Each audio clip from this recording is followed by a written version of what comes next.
Hello and welcome. I'm Walt Hampton with Career Strategies, Senior Coaching Consultant. With our webinar, Get the Job You Love, What You Need to Know Now, Effective Job Search Strategies in the New Economy. So pleased to be able to have you this afternoon join us for this exciting webinar. I'm so pleased to be able to share this platform today with my friend and colleague, Bruce Blackwell. Are you there, Bruce? I am Walter, and I'm delighted to be sharing the platform with you too today. We've got a lot of very important and interesting things to talk about. Well, we do, and uh, what I really want our listeners to know from what we share with them today is something incredibly important, something I learned many years ago, and I learned it from you. In fact, I am a um, success of career strategies. Some 25 years ago, Bruce, I met you for the first time, and I was an unhappy young associate.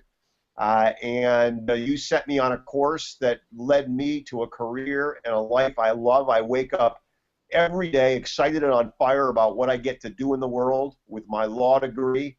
And it's not a traditional way to practice law at all. And it's so easy to get trapped in what I call the rabbit holes of law practice, where we see no clear way out.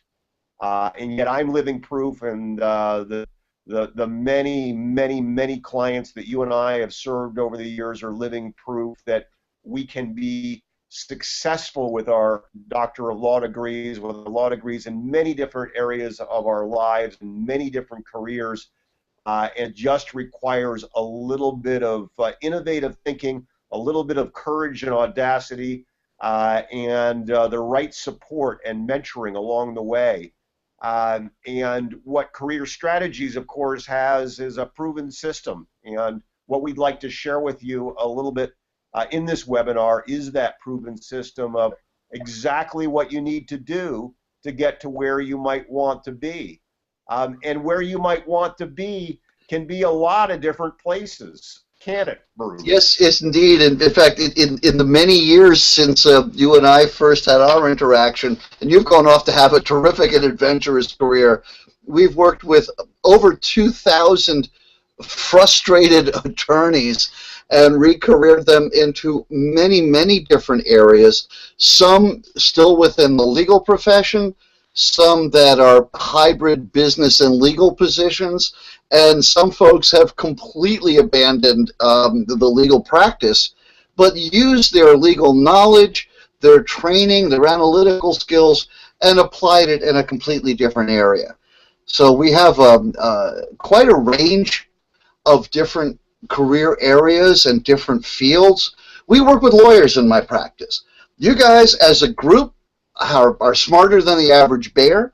You have the ability to learn new things, and I hear stories every day about partners throwing files on associates' desks that are totally out of their practice area, and yet you learn it, you get it done. And Walt, I also, and I think you can, although I've never asked you about it, can probably attest to this as well. The common wisdom is that if you leave a law firm, you're going to take a step back economically if you're going to reinvent your career.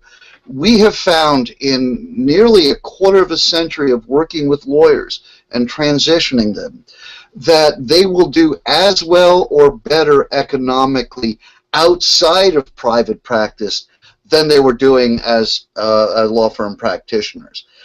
So the idea that you're going to take an income cut to make a change, we've seen is totally fallacious. Well, and I've seen it in my work over the years as well, Bruce. Um, there's some interesting studies done in psychology about what differentiates the run-of-the-mill from the truly successful. And there was a wonderful study done out at the University of Chicago that controlled for socioeconomic background and education and family background and race, religion, and creed and all of that. And they found that the one defining differentiator between the run-of-the-mill and the truly successful, and by truly successful I mean ringing the bell in every area of your career, is extraordinary drive related to extraordinary passion. And there are a lot of lawyers out in the universe, and you can make a nice income as a lawyer. But what's absolutely true, and you've said it in a different way, is that when you're doing the work you love to do in the world, you are unstoppable. And the money that you can make is absolutely as good, if not far, far better, when you're passionate about your work, using your JD in the work and the life that you love. Well, the idea of being passionate, that is completely foreign to a lot of lawyers who can't imagine that they could be passionate about anything. They've been so focused on getting into law school, getting through the law school training, passing the bar, getting their career going, that they put blinders on. And part of what you need to do is to begin to look at the areas that you really do like, and not be so tunnel visioned. It's hard for some people to find, but that can certainly be overcome with the right kind of help. Well, and that's the beautiful work that you've done in the world over the years, and it's absolutely true. There's another little factor to it that's problematic, is that we get sucked into the vortex of lawyering, and there's wonderful power and prestige and significance that comes from lawyering.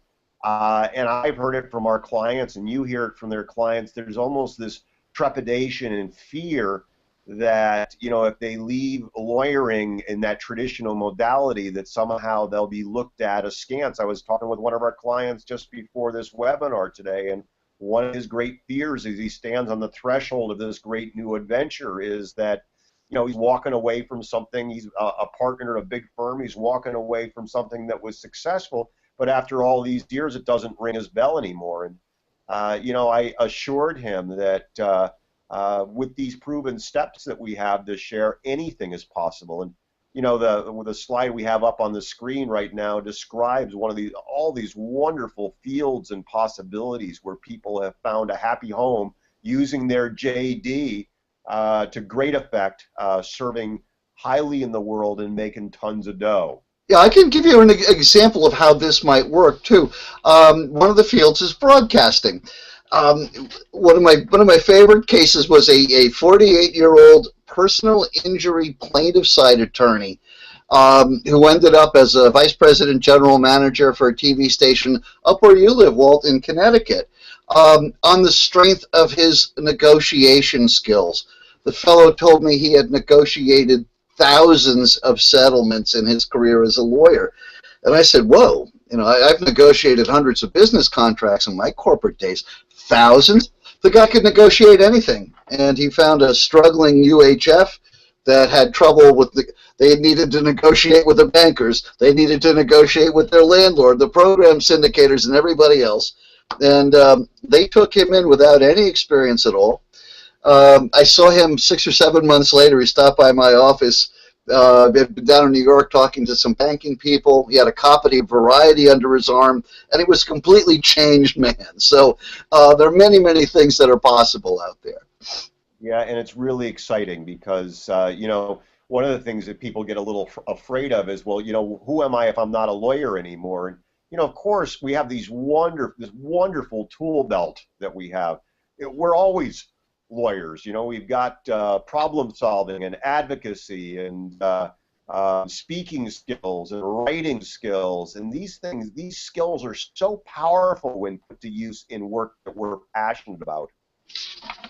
So I just want to talk for a minute, Bruce, about, I hate to be so bottom line here, but one of the things I did in my journey was become trained as a Tony Robbins results business coach. So I've got to always talk about outcomes. Okay. So I want to share the outcomes from this webinar. As I said at the outset, we've got a bunch of proven steps that Bruce, over a quarter of a century, many years, has demonstrated work in landing that perfect job. We want to share with you the one key to landing that perfect job. We want to share with you what doesn't work. There are lots of things that we think work because we're lawyers and we think we know what works, but there's lots of stuff that we know doesn't work, and we want to share with you some of that. And then we want to share with you in this webinar the exact steps that you need to take in order to land that perfect job. And I want to lead off by stating the problem that those of us who come to this threshold face. And Bruce, you may want to elaborate a little bit on this as well. But you know, we spend when we go to law school, we spend a lot of time and a lot of money. We invest deeply in becoming a lawyer. We've got lots of responsibilities. I know I came out of law school in 1984 from Cornell with, you know, $50,000 in 1984 debt, and that was a lot of money. I had little kids. I had a mortgage, and I had a job that was taking me 60, 70, 80 hours a week. And you know, you don't have a whole lot of time to think about anything else other than keeping your head above water, meeting your responsibilities, doing your billing. And the thought of getting something else in the world, a new job, is daunting.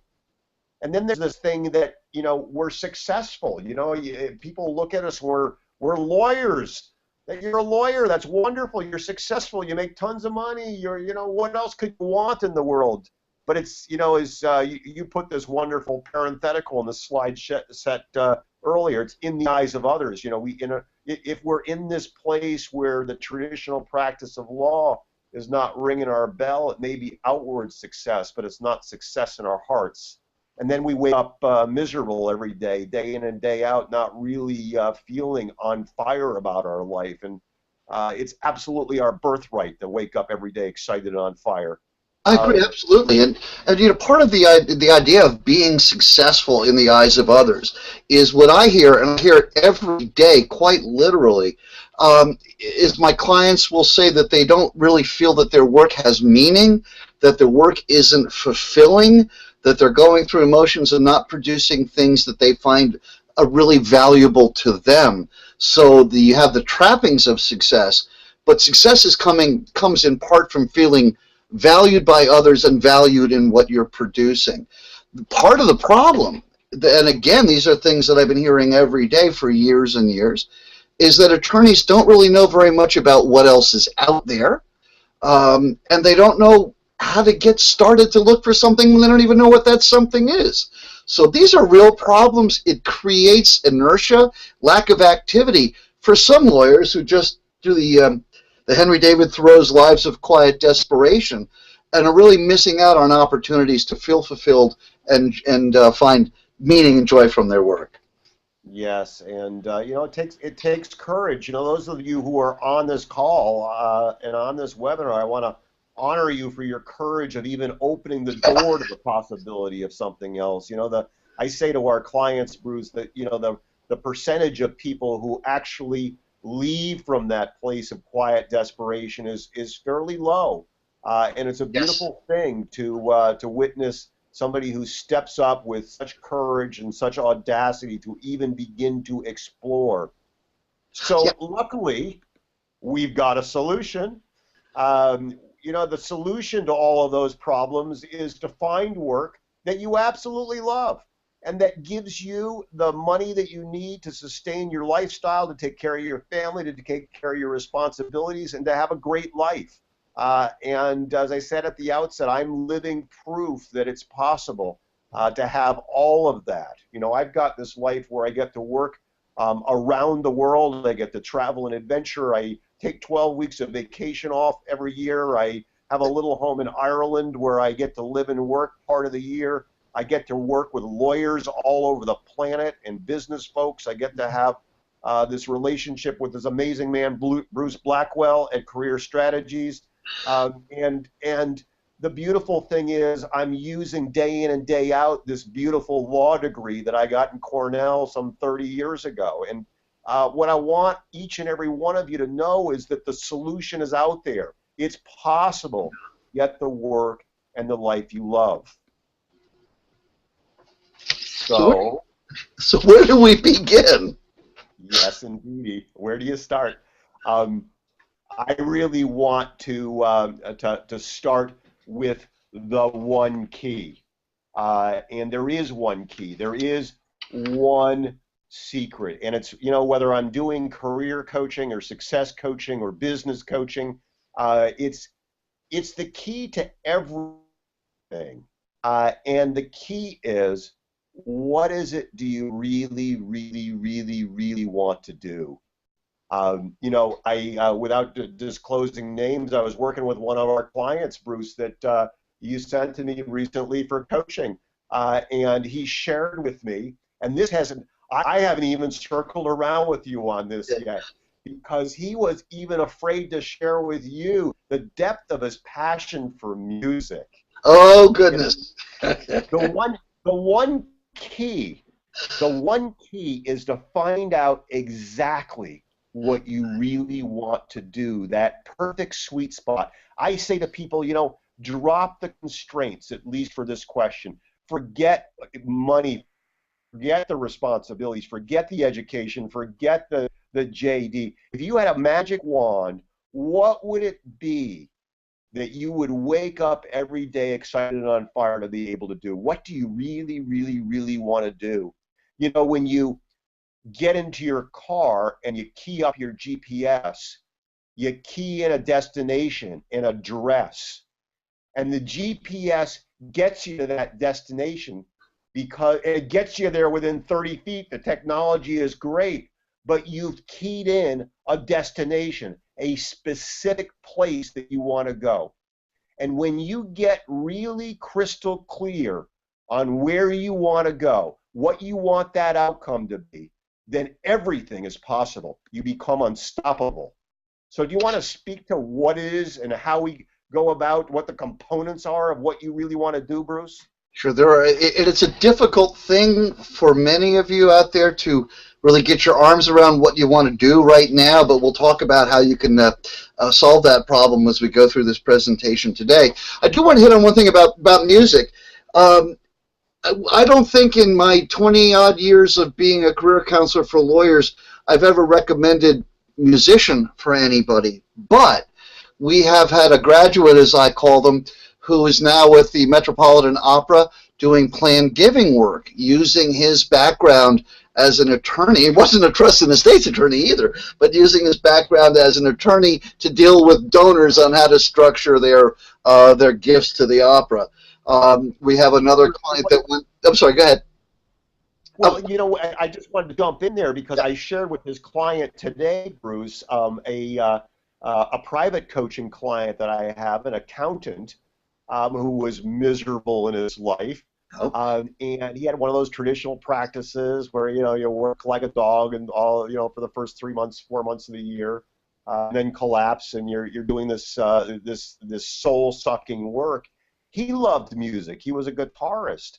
And now he's an accountant to the music industry. Yeah, exactly. He speaks at trade associations. He consults with high-end execs in the music industry, and he performs at some of these gigs, and he loves his life. So it's possible to put these pieces together. It does take a little work, but the things that you need to consider, given your druthers, what type of job do you want? When I ask people that, when the first time I speak with them, they're usually law firm lawyers, and they usually say they want to go in-house. And I'll ask, is that what you really want to do, or is that what you think is the easiest transition? And they'll 99 times out of 100, they'll say, well, that's what I think is the best possible transition. I can get there from here. And then we'll talk about, what do you really want to do? And we begin to put that together.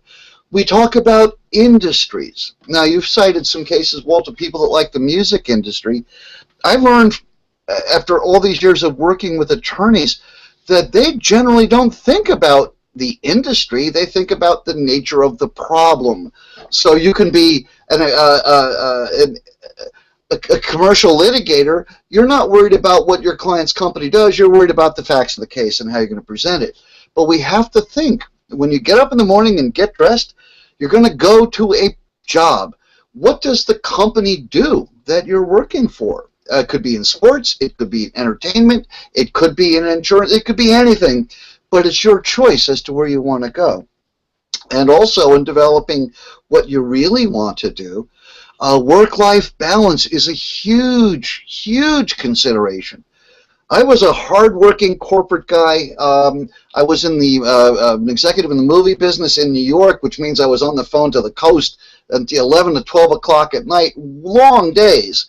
That's nothing compared to what lawyers put in. A long day for, long week for me was 50, 55 hours. That's part-time for a lot of you. So what kind of work-life balance do you want to shoot for in this next career?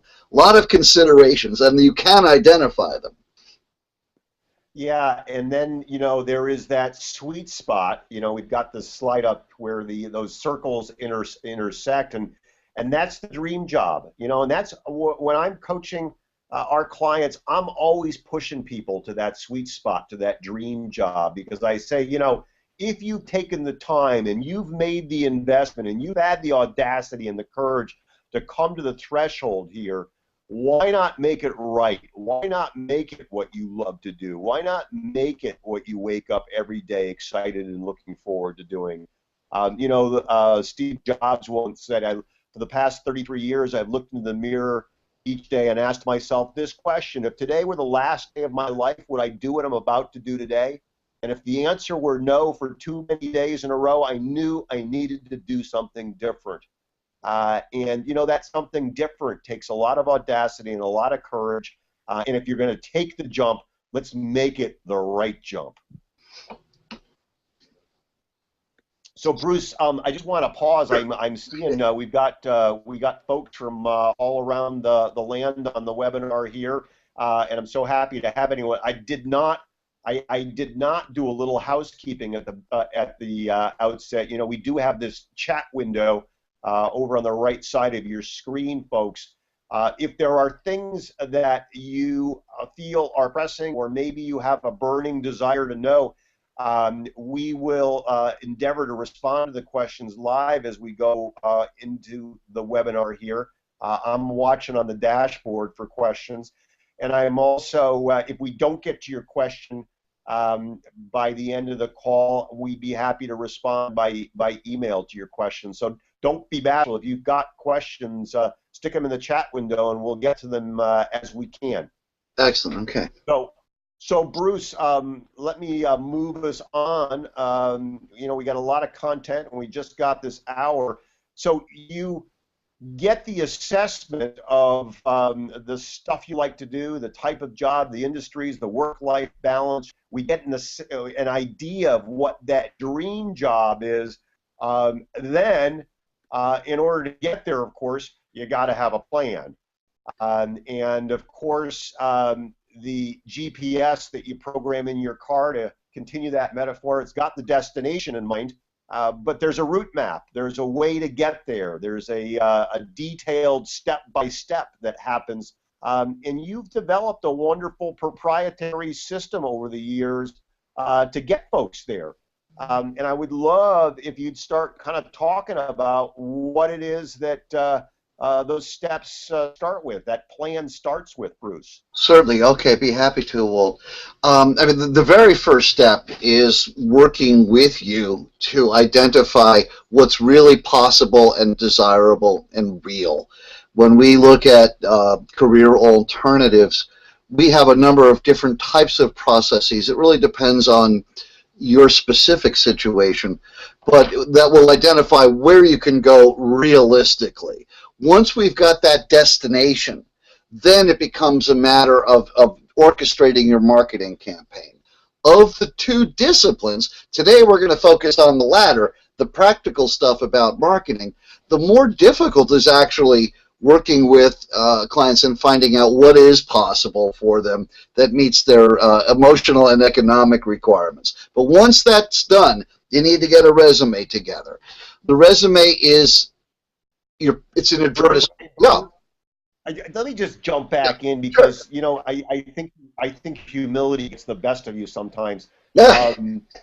Well, a lot of what, by the time you have sent folks to me for coaching in terms of moving folks forward with their marketing plans, you've done a ton of work even before you get to the resume and cover letter stuff. Yes. And and I know we don't have time to deep dive into that, but I do want folks to know that it's not just it's not just giving you a disc profile or a Myers-Briggs thing or the ordinary stuff. You've got a lot of proprietary assessments that you do with folks that really tease out these strengths, that tease out these ideals. And I want our listeners to know that you really deep dive with folks to get to the heart of what that dream job really looks like. Right, and we do, and I thank you for recognizing that, Walter.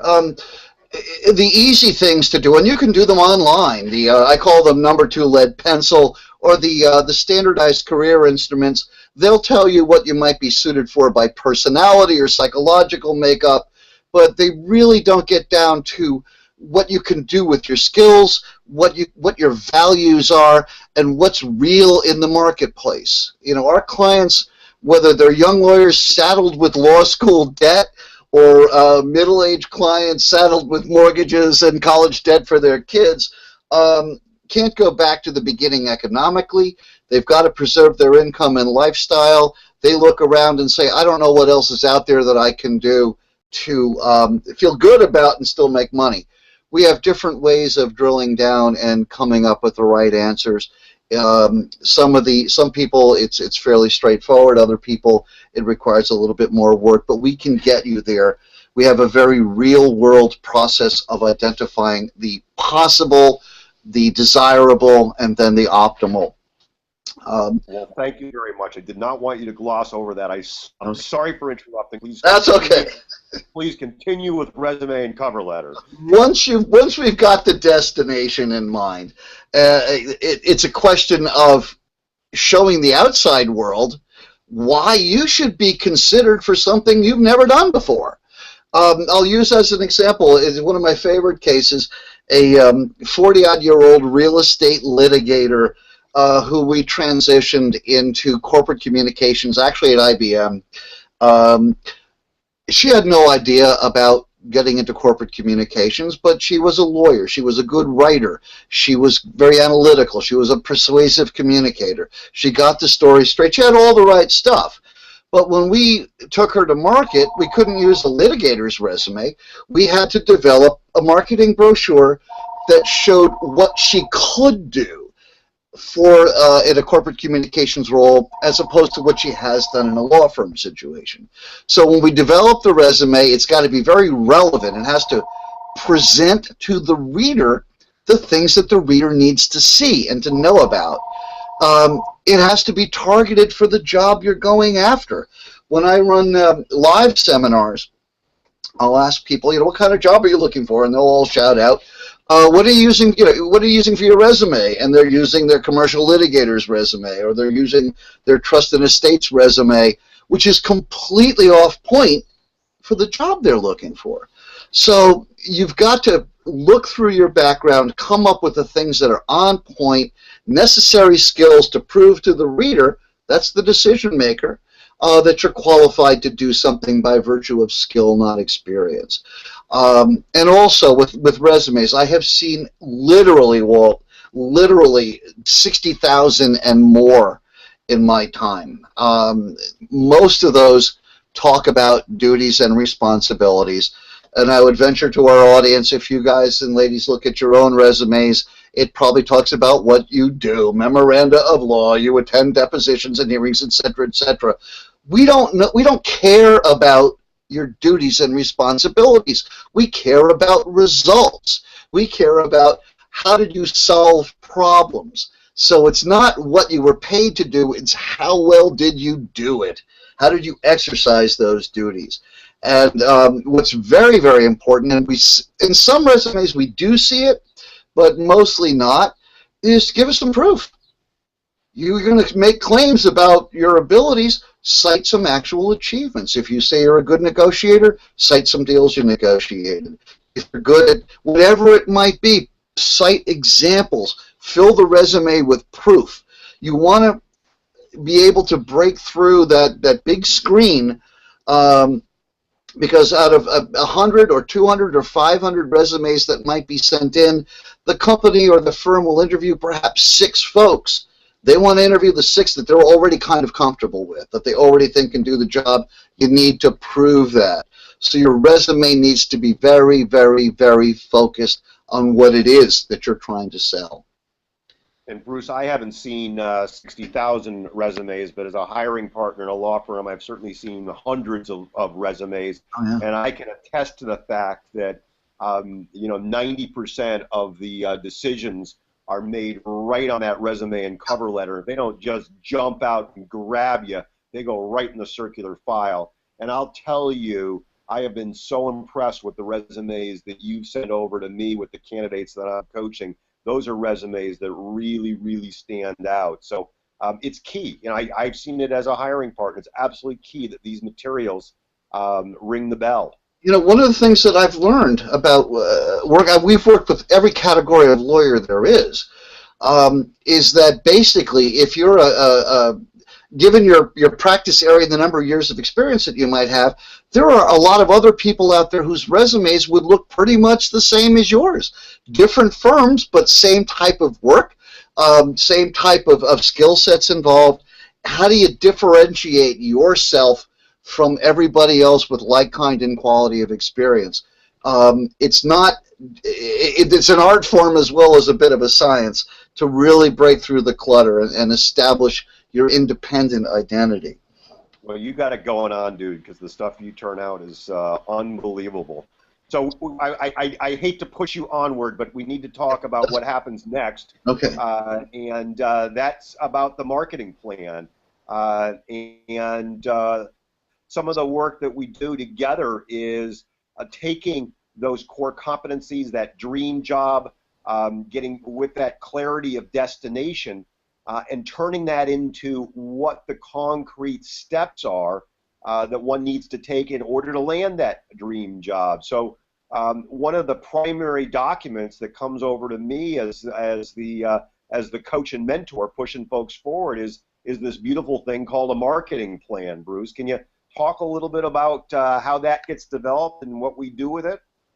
Right. When people will spend more time planning their vacations and researching hotels and restaurants than they do planning how they're going to build their career and how they're going to get their next job. We're like litigators, God forbid, but we're like litigators from the extent that it's preparation that counts more than anything else. If you prepare properly, if the facts are against you and the law is against you, but you're properly prepared, you might actually get a chance of breaking through. So we try to take this very seemingly overwhelming process and break it down into bite-sized pieces, little action steps. You need to look at who are you going to be sending a resume to? Are there industries of interest? We talked about music and museums before. Maybe that's a category. Who's most likely to be interested in hiring you? Lawyers will typically say, oh, well, I want to work for a large company because they're secure and stable. Well, baloney. Large companies are not the ones that are usually doing the hiring. It may be smaller, earlier stage companies. An issue of where?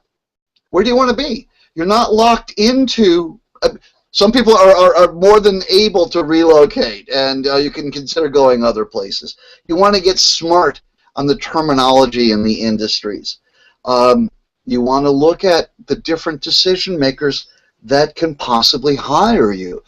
What most people do, if you're looking for a law job at a company like IBM, they're going to send it to the HR department at IBM. Well, the HR department's not going to hire you. So who is? And they might send it to the general counsel at IBM. Well, that person's probably not going to hire you either. You have to look at the different levels and who is the person to whom you're likely to be reporting, identify that person. It's just a little research, and get your materials out to them. But most important of all, you really need to know what you bring to the dance. Why should they hire you? You need what, in marketing parlance, it's called a value proposition. And if you can't come up with compelling reasons why they should hire you, guess what? They won't. Oh, we're flashing by here. Okay. Yeah, I just wanted to. I wasn't sure whether you were talking about the brand and positioning yet and the clear plan. But I see it all the time in the career coaching I do with my private coaching clients, they don't have this plan that you develop with folks to get that clarity and that certainty and how to go about it. And even more than that, the plan for reaching the marketplace. And that's what's often mysterious and intimidating for folks who are in the traditional practice of law, as to how to actually target this stuff to where they want to go, who they target it to, how they target it, and this marketing plan is absolutely key to it. You know, one of the things that I learned again early on is that people don't go to law school because they want to be salesmen and marketers. They go for different reasons. So the idea of marketing is completely foreign to many of them. But it all comes down to what I call the big three questions. And that's all anybody really cares about. It's, what are you going to be able to do for me? What are you going to be able to do to make my business run better, my headaches fewer, my acid indigestion less? What are you going to do for me? Why are you qualified to do it? And why you when I can go to somebody else who's got even better experience? You need good, compelling answers to those questions. If you don't have them, you lose. You also need a plan for how you're going to hit the marketplace. There are different marketing strategies. We had a case not long ago where we decided to go wide, and we sent over 2,000 resumes out for this fellow. He got a number of interviews and offers, and he's working now. That's going really, really wide. All he had to do was show up for the interviews and not trip over the furniture. We've had other cases where we'll go as small as 20 or even less, where there's a tiny cluster of companies that you're interested in, and you have to research them, do a really targeted campaign to those folks. So you need to have a strategy overall about how you're going to market. That's beautiful. So from there, of course, we've got to have, let me move our slide here. Okay. While you're moving the slide, I see that we had a comment from someone about being 58 and being overqualified. Well, I don't know if we want to address that now or later, but that's a very common issue that we deal with in our practice. Yes, and I want to honor the fact that she sent that as a private chat, so we can get back to that. But let me say generically that age is no barrier. The world is replete with folks who have succeeded in new careers and exciting careers in their 50s, 60s, and beyond. So I'm not gonna, when I get back to you, I'm not gonna let that age thing jump in the way there. So in any event, Bruce, so those are the key elements of the marketing plan.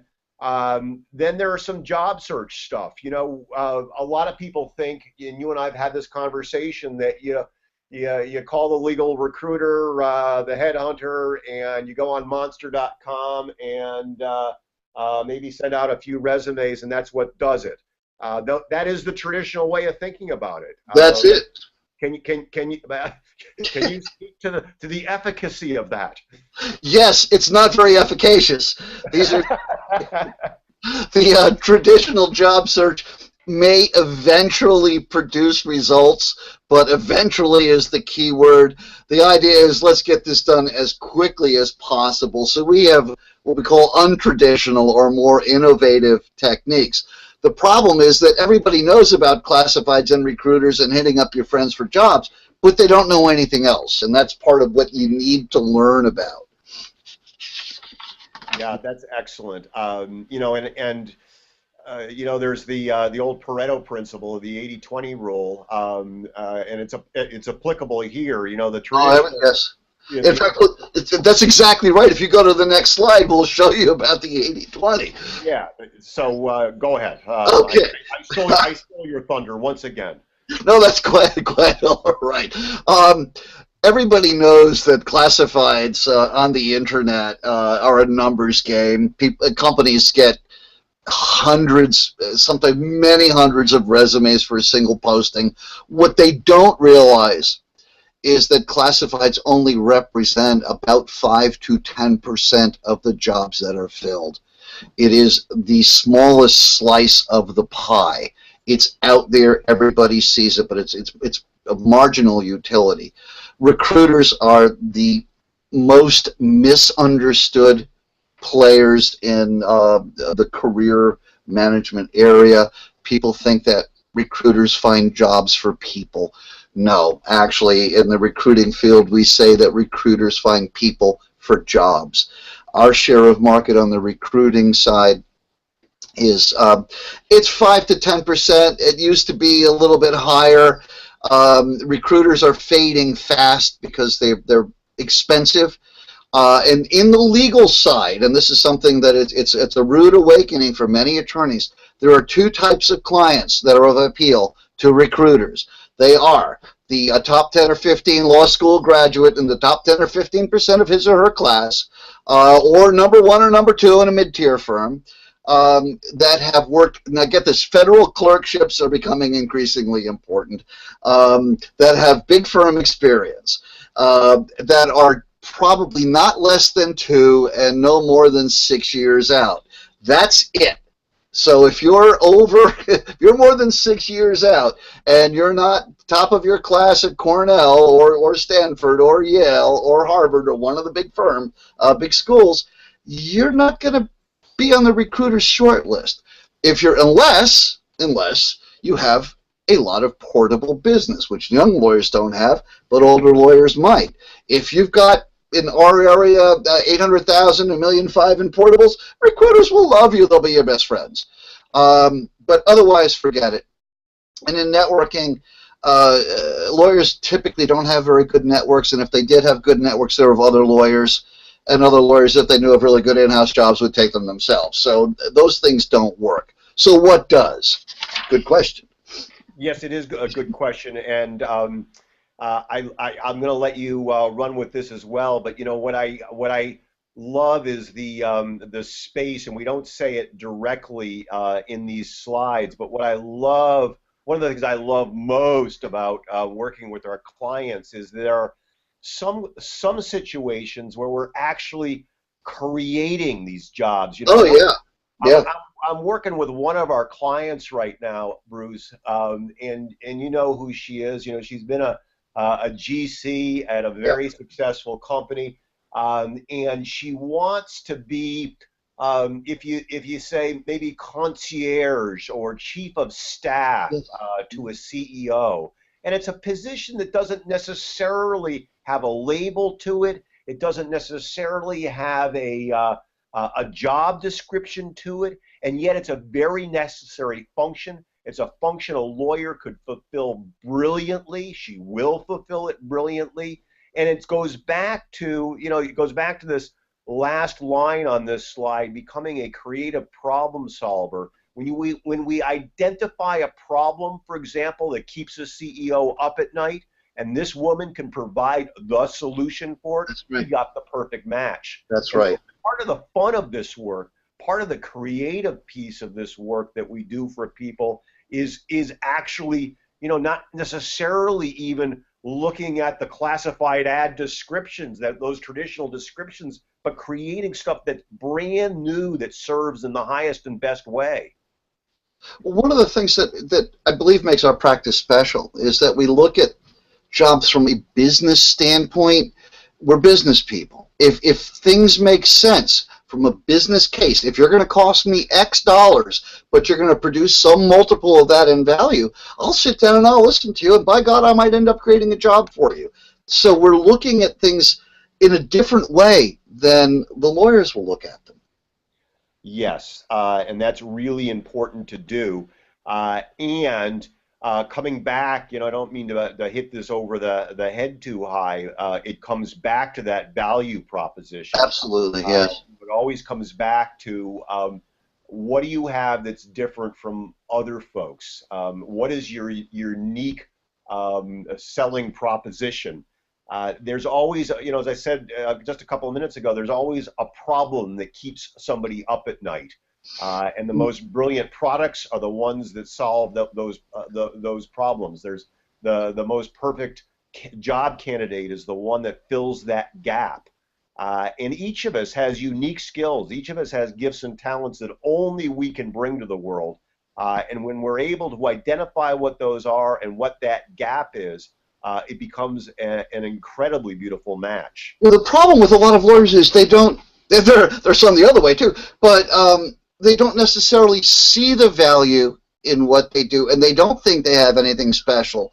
I'm not saying that our clients are the most brilliant attorneys out there. I think they're smart enough to know what they don't know, which in itself is a certain kind of brilliance. But we will find the edge. You don't have to, we're not looking for world-class achievements necessarily, but things you do every day to produce value. Our job as marketing people and as counselors is to ferret out the pieces that make you a little bit different from somebody else, and then we can market the bejeepers out of that. Well, and I love that I've got a buddy who is a teacher, and one Saturday morning I ran by his house and he had his car up on jacks and he had his engine out and the parts all over the lawn. And I said, Dana, what in God's name are you doing there? He said, well, I can fix this. I can do it myself. And of course, lawyers are problem solvers, and we think we're smart and we think that we can do it all ourselves. And yet we don't always, there's that old adage, the lawyer represents himself as a fool for a lawyer. We don't always we don't always bring these skills to the job search, to the job. Oh, yeah. So what we need to do then, of course, is to get smart on the job search. And there are lots of things that we shouldn't do. And Bruce, frankly, I'm looking at the dashboard and I'm balancing all of this, and I've lost my script as to whether you're supposed to handle this slide or not. You were going to take the top. You take the top ones, and I'll take the bottom. Okay.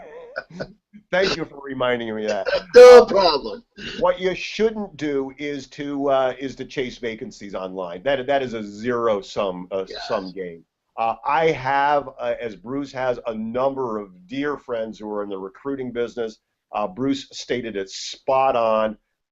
These recruiters are working with a very niche population. You may or may not fit that niche. If you fit that niche, we'll work with them, with you. Sure. If not, we've got these innovative strategies. The other thing is, just because you're a lawyer, just because you came out of a Cornell or Stanford or Quinnipiac or UConn or NYU doesn't mean the world is looking for you. We've got to actually come up with this targeted plan, this targeted strategy. Take it away there, Bruce. All right, on the uniqueness, this is absolutely true. We had an American lawyer from Harvard who spoke Mandarin, and he thought he was very, very special. We've had 5 American lawyers from Harvard who spoke Mandarin. So even though you might think you're special, you're really not. That's not a real hook. We need something better than that. It's a different kind of value that we're going to look for. You want to lead with what you can do, not so much what you have done. If you base your campaigns on your experience, the only job you're going to be qualified for is the job you've got now. So you've got to broaden out a little bit. Don't rely on your friends too much.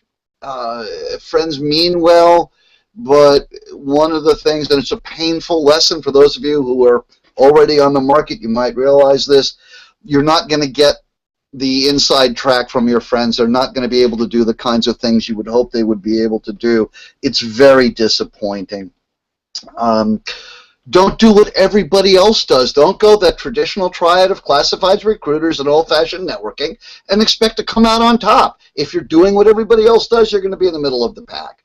And, Walt, this is really your part on thinking this is easy. This is not easy. You want to talk a little bit about what it takes, because you've done it. Well, I have done it, and anytime I'm coaching in any area, business or relationships or health or wellness or careers, the truth of the matter is that it's 20% tools and strategies and 80% mindset. And again, I got to honor all of these folks who have gathered on this webinar today, because the fact that you've even opened your mind to the possibility outside the traditional practice is just an amazingly beautiful thing. Um, Having the courage and the support of folks that you value to step into this space is important. Getting the right tools and the right plan and the right clarity is absolutely critical. Having the accountability and support of coaches and mentors along the way is incredibly crucial. And the late great thought leader Jim Rohn said, it's simple. The steps that we're going to share with you and summarize on the next slide are simple, but they're not easy. It's simple to lay out these plans, but it's not always easy to follow through on them. And it takes a lot of support and a lot of encouragement to go the distance. But what I know, because I've seen so many of our clients with such joy, Bruce, I've seen so many of my colleagues who've gone through this process to have to emerge at the other side so joyful, so happy in their work. This process works. Yeah, you can actually enjoy your job. And that's a foreign concept to a lot of. You can actually look forward to going in the morning and feel good about what you're doing, who you're doing it with, and why you're doing it. It is very, very possible. It is the best feeling in the world to wake up every day excited about what you're about to do. So, actually, I'll take your 80-20. I love what I do. There are certain days I just soon stay home, but mostly I really love what I do, and you can too. Yep, it's good stuff. So I'm cognizant of the hour. We've had a lot of our folks staying right on through here. We have a special offering that we want to share with people in a minute, but we have summarized the process of what people need to do in 8 steps. Well, 7 steps plus a step. And maybe you could start with the first few steps, and we can summarize for folks exactly what they need to do in order to get the work they love. Sure. Okay, I'll go through this quickly. It's find out what you're good at. Do a self-inventory. When you're analyzing a case, you're looking at all this data. Do the same thing with yourself. And look at what you've done. What results have you produced for people? That's what really counts. And then put it all together. Come up with a compelling, short statement, 30 seconds, why they should hire you. That's all based, of course, on determining what you really want to do next. Look at this as an opportunity to get it right this time. And that's totally up to you. You've got to get materials together that speak to the future, speak to the can-do, not the have-done. You need to figure out how you're going to run your campaign. Our clients are usually unhappily employed attorneys. They have jobs. They don't like the jobs that they've got them, and they're putting in their 2,300 hours. You've got to come up with a campaign strategy that allows you to look for a job while you still have your job. Be creative. Time and time again, lawyers will say, well, I'm a creative problem solver, and yet when it comes to their job search, they're going online. So you've got to do better than that. And of course, there's an 8th step. Well, yeah. So let me get back to that. I got to get that slide back up because I was already looking ahead to the next exciting slide. Okay. Oh, sorry. We're all right, dude. So no, each of these steps is absolutely critical. Having the personal marketing plans on point, developing the marketing plan, the campaign strategy, being the creative problem solver in your job search approach, not doing what everyone else does, as we've said before, because if you do the same thing everyone else does, you're going to get the same results as everyone else, and those results don't work. One of the things that kind of frustrates me, Bruce, about these types of webinars is just the amount of time that we have. You and I do half-day long workshops and day-long workshops. One of my outcomes, as I said at the outset, was to give people the taste of what these steps look like and what's possible with us at Career Strategies in terms of how to build that out. You know, a lot of times because it takes a lot of audacity and courage, people don't necessarily want to jump into the process and deep dive in it at the outset. They might want to explore a little bit more exactly what the process is. They may even want to try it on their own a little bit. And we've endeavored to give folks a lot of the individual steps, the what to do, and the how to do it is a much longer process. But you know, you and our colleague Doug Brown, who is a wonderful coach in his own right, used to work side by side with you, Bruce. He was a client now, too. He was a client once too. He's another a successful client. Yes. And Doug is about to be named. Well, I shouldn't even say that, so I won't. But he is the interim director of the Yes. Bar Association, and doing a brilliant job there. But you and he, and I've looked at this. You and he built out a 4-part, 2.5-hour workshop webinar that deep dives into the how to do stuff that we've been talking about, and it really gives people a lot of content on exactly all of the cool stuff that's possible in developing and building this out themselves. It's wonderful content. It's 2.5 hours. It's deep dive. It gives you direct contact, gives you information and resources. You have evergreen access to this stuff. It's kind of a no-brainer, $195 one-time payment. I've just popped up the information and the link on that. You know, it's something that's very worthwhile to grab if you're still in the exploratory phases of this whole process. You don't necessarily want to commit, but you might want to stick your toe in.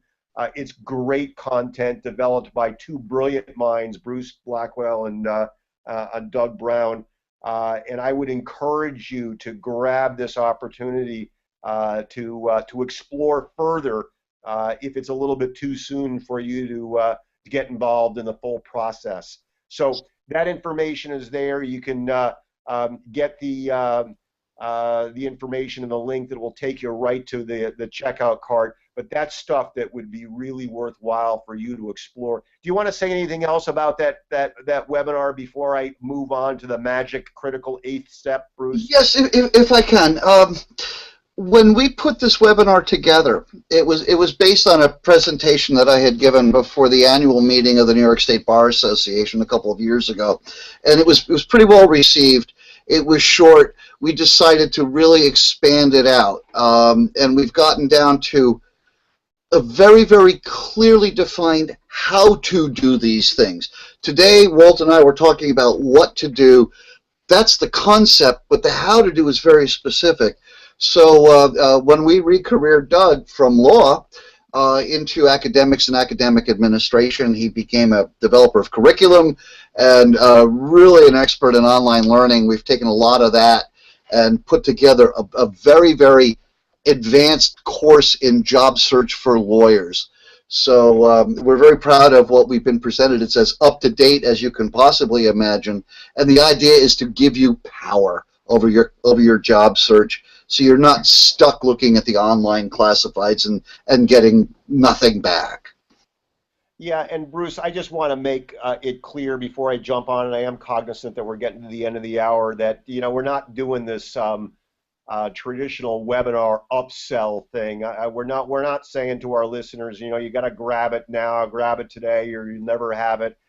We're here to serve you. We're here to take you from where you are to where you want to be. This is a resource that we want to offer you because it's got a lot of great content to it. It's got a lot of the how-to that Bruce has developed over 30 years, and it's a great way to begin your exploration and to begin to unpack the power of all of these years that Bruce has brought to this process. So do take advantage of this offer. I do Want to honor everybody's time who's on the webinar, though, and move on to this magic 8th step, which is get off your butts and do it. Action. You know, I love the story. I'm going to tell the story quickly, but I have to tell the story because it's one of my very favorite stories. I'm an ultra-distance runner, as you know, Bruce. I do ultra-marathons, like 50-milers. One of my great fun stories is the story of Cliff Young. He was a 62-year-old potato farmer who showed up at the start of the Sydney to Melbourne Ultra Marathon, a 544-mile road race. Oh my God! He had never run a race in his life.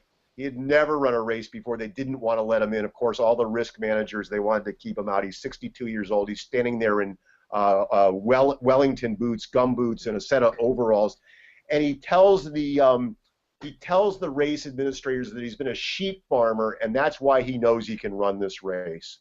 Well, to make the long story short, they finally relented. They finally let him join this ultra marathon, this 544-mile race, the race that draws elite runners from all around the world. Cliff starts out. 5.5 days later, Cliff crosses the finish line, #1, breaking the course record by 2 days and his closest competitor by 10 hours. He wins the 544-mile ultra marathon. And the reason that he won the marathon was he didn't know that he was supposed to stop. In these ultra marathons, it's typical that you stop, you rest, you eat. What Cliff did was he just kept on going. And that's the 8th step. It's getting off your butt, getting to the starting line, knowing what the finish line looks like, and just keep moving. And one of the great jobs that I have in the universe, Bruce, is working with you as the coach to support people, to hold them accountable, to keep them moving through their fear, through the inertia, through the a lack of certainty, holding the vision strong and keeping the momentum going.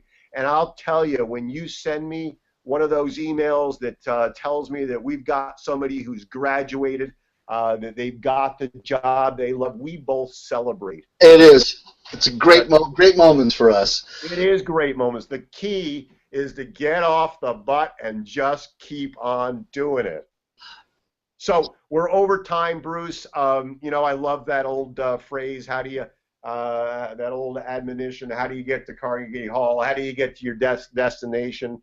It's practice, practice, practice. It's all this stuff that we've been talking about over the last hour. Getting clear on what our unique gifts and talents are, developing the marketing plan, building it out, and doing it in these non-traditional ways that move beyond those very narrow sectors that people think are the job hunting modalities, and getting them the job they love.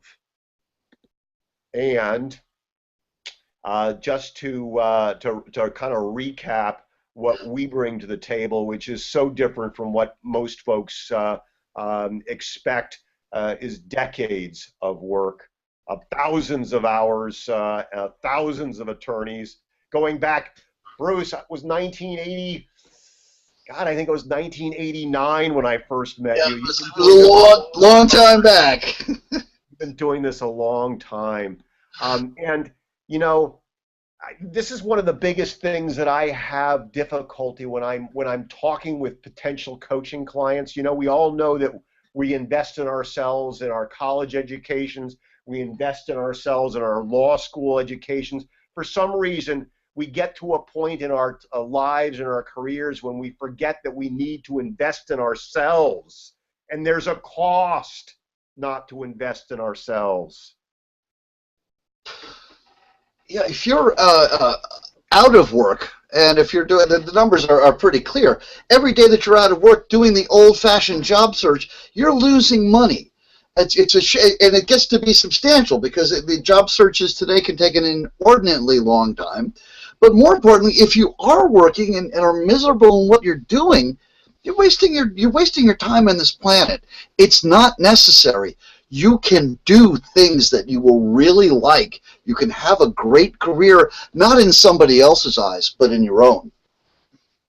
Amen. So if there were four things, I still haven't, I've really grappled with this slide you sent me several weeks ago. Yeah. Five things. It's five things, but you say if you remember four things. I'm going to let you go with the four things. If you only take away four things from our webinar today, Bruce. It's don't rely on the classifieds. You're wasting your time. Don't rely on recruiters. They'll probably not call you back unless they're so bored they have nothing else to do, but they're not going to be of much help. The quality of your work as an attorney, your brilliance, all that doesn't matter for diddly. It's how smart you are about how to do the search. The best candidate is the one that necessarily wins. It's the candidate who best presents their skills who wins. You can do this. I'm a big believer in it. I've done it myself. Walter's done it. You get smart on how to do this, and you hold yourself accountable. It's getting off your butts. It's, but I'm too busy, but I'm too tired, but I've got to do this, but I've got to do that. Nobody's going to take charge of your career except you. And you know what? Tomorrow is not promised to anyone, and we owe it to ourselves and to the people we love to start today, Bruce. So just a little bit about us before we send you off. We've got a newsletter that you can subscribe to. Brand new newsletter coming out soon. Good. Well, I'm going to push you and hold you accountable. Yes, I know. There's free resume and critique and consult. We've got other webinars that you can take advantage of. Lots of resources we have at Career Strategies. The resource that I really want you to consider tonight, because I know it's got such great content on the how-to, is this Innovative Job Search Strategies, your complete guide, the deep dive on the stuff we've been talking about tonight. It's a great value. It's probably less than half your hourly rate. It's $1.95. Grab that because it'll allow you to really begin to explore what we've been talking about. And we want you to know, there's been a bunch of questions, Bruce, that have popped up in the window. We haven't had time to address them. I'll take some time to sort that out and email with people, and certainly we can make ourselves available. This is our contact information on the screen. Bruce and I, we do this work because we love it, because we wake up every day excited about serving you. So anytime you want to circle around and get in touch with us, please feel free to do so. So grateful. So many of you stayed through all of the webinar tonight. Thank you. It's been awesome to have you. It's been awesome to share this time with you. Bruce, why don't you sign us off? Okay, it's been, as Walter said, it's been terrific. We hope that you have picked up some valuable information from this, and we hope this is the beginning of a dialogue. Whether it is or isn't, we wish you well, and we're glad to have you here today. Start today, folks, and we'll talk to you soon. Take care.